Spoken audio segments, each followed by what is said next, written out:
matches. But there's something that does match. The Erie County lab did DNA tests on cold case, and they discovered that Yalem and Mazur was a victim of the bike path rapist. Investigators are stunned. They realized, oh my God, Linda Yalem wasn't the only murder victim. The Buffalo area's serial rapist turned murderer is now a serial killer. He was gearing up. The violence was escalating. The community is gripped with fear, terrified that a compulsive killer will strike again.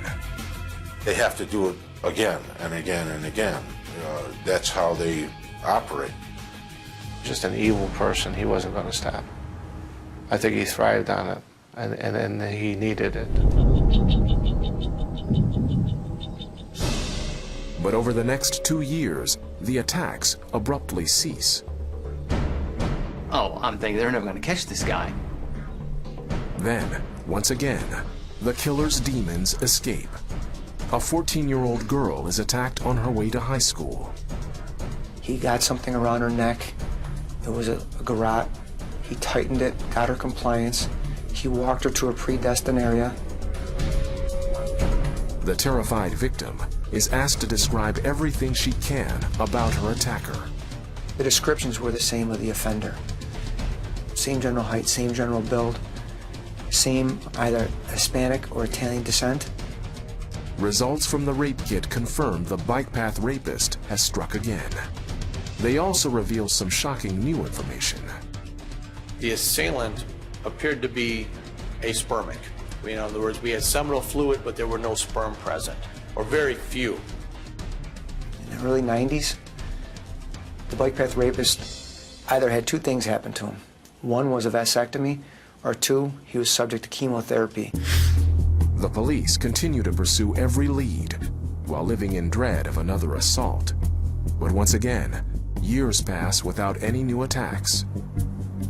In the mind of law enforcement is, we were just waiting, when is he going to come back and strike? And we ultimately felt that he would come back.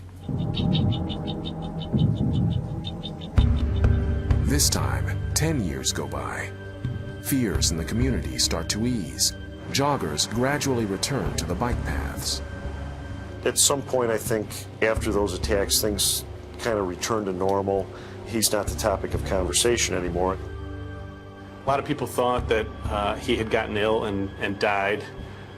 Some people thought he had been arrested and was imprisoned. People thought he had moved, relocated, and he was doing the same thing, but just in a different geographical area. Nobody really knew.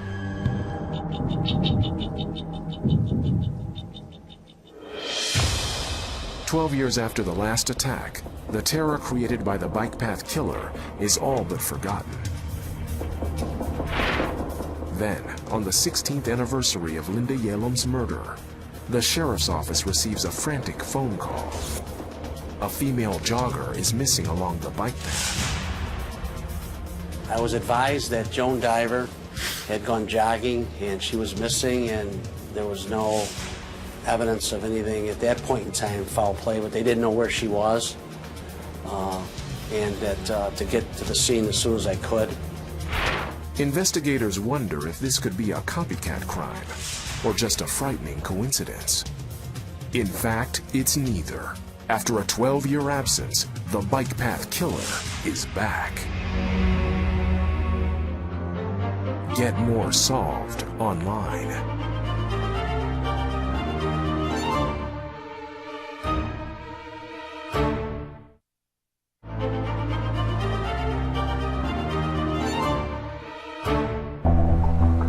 On the 16th anniversary of Linda Yalem's murder, police raced to a suburban Buffalo bike path where 45-year-old jogger Joan Diver was last seen. Joan Diver, she just dropped her children off at daycare. She was going to do what her ritual was, head out to the Clarence bike path, get a 5-mile run in, come back and pick her child up from daycare shortly after 11 a.m. When she failed to pick her children up at daycare, the daycare center contacted her husband, who's a professor at the University of Buffalo, and her husband called 911 to report his wife missing. Mr. Diver called and indicated that he was concerned that something had to happen to his wife because there would be no way that she wouldn't have picked up the child at the school. And he left work at the University of Buffalo to drive to pick up the kids. On his way home, Stephen Diver notices his wife's SUV in the bike path parking lot. He calls 911, but when police arrive minutes later, the SUV is gone. Someone move her car. That was the question we had before us now. Then, less than an hour later, patrol officers locate the vehicle. Joan Diver's SUV was found right near a hardware store a couple miles away. The vehicle is locked and the keys are missing. There is no sign of Joan or her belongings. The Erie County Sheriff's Office immediately launches a search. They start in the parking lot next to the bike path, where Joan's car was first spotted. We're talking about an area along the bike path that's probably 6 or 7 miles long, stretching out, a couple hundred yards from the path itself. It was an enormous area. Authorities contact Joan's family for any information on her whereabouts. My mother called me on a Friday and said that the police said that Joan Lee was missing. We don't know what's happened to her, but we know something's happened because she didn't pick up her little boy at preschool. I was just so surprised. I mean, I just thought, well, certainly there's a logical explanation for her not being there. My older sister called me and asked if I'd heard anything about Joan.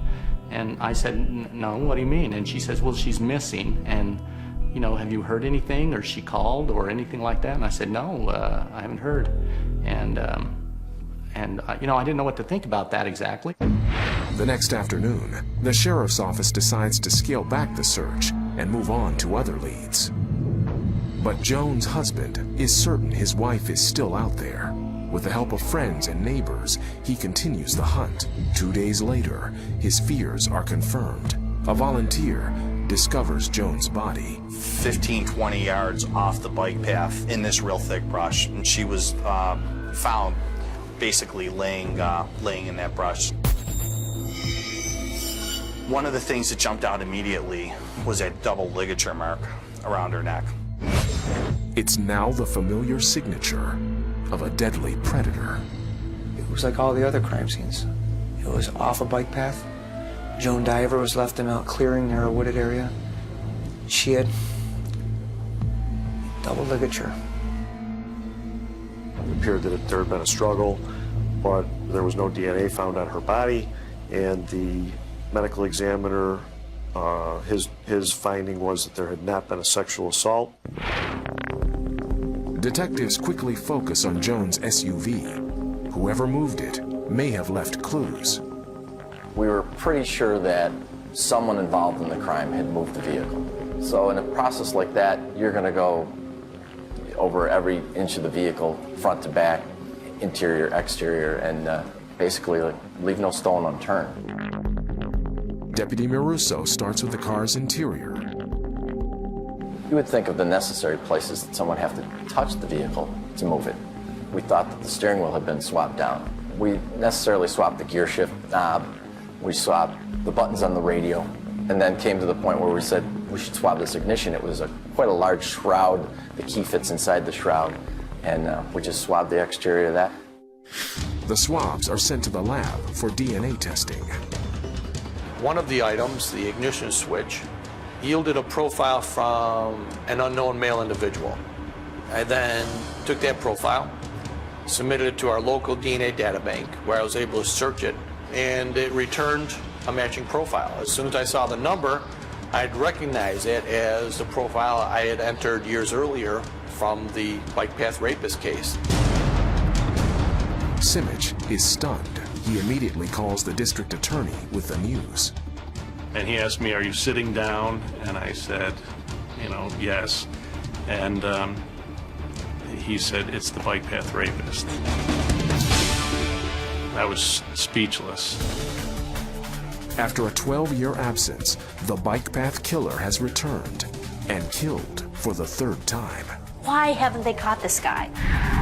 He's actually killed again. this poor woman who's a mother of 4 children. It's a race against time, and investigators are still one fatal step behind. There is a lot of frustration and fear within the community because they know a lot about him. They have a pretty good idea of what he looks like. They've got his DNA, so they know it's one man. But somehow they're not catching him. Now, more than a decade later, a new generation of investigators will match wits with one of the most elusive serial killers in American history.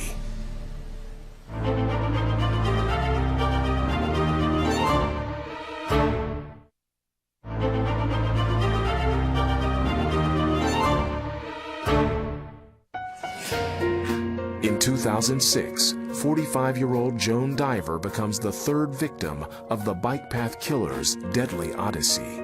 Can you even imagine, snuffing out someone's life and taking them away from their loving family and their little children for their own few minutes of self-gratification or power?